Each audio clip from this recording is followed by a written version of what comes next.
say that you look at brand performance for a venue, is there other key areas that you try and concentrate on? Yeah, it's about the whole venue, the whole experience. So, 5 senses. So the way the food tastes, the way the drink tastes, what the music sounds like, what it feels like, the textures of the furniture or the walls or the carpet. And obviously music's a massive part of it. The ambience is really important. I've used smelling salts and aromatherapy on entrances before, and sometimes people don't understand why they like it so much. But just kind of controlling that whole experience means that you can control the way someone might feel about a venue or space, and that's really important. You can perhaps combine that with other forms of marketing, like a point of sale or a poster about what's on inside the venue. If someone's having an amazing time, an amazing experience, and then they see that a particular DJ that they might have a connection with is playing the following week, then that's going to help with attention. A lot of people have sort of commented on the decline of traditional marketing, and that they kind of almost refuse to engage in that. In saying that, do you still use traditional forms of marketing? I think it's changing a little bit.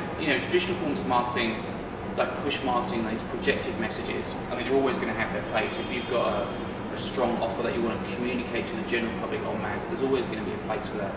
But essentially, I think that people are just starting to become immune to projected messages. There's so many offers, there's a recession on at the moment, so it's becoming a bit of a price war. Everyone's discounting, it's 2 for 1 or $5 drinks, or 20% off the bill, or whatever it is.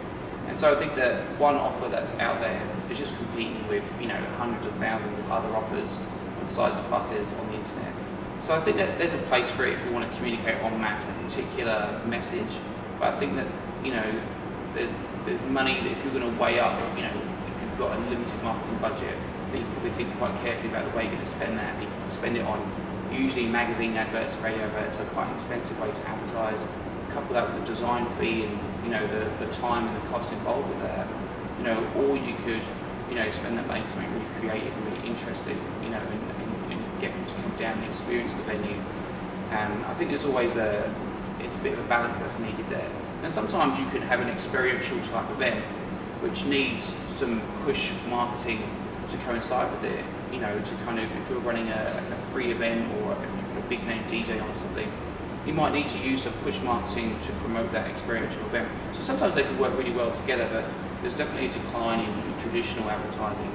And in a recession where everyone's looking at return on investment quite closely for all their marketing dollars, typically a radio ad or a magazine advert provides a very vague ROI. I think vague is probably the best word.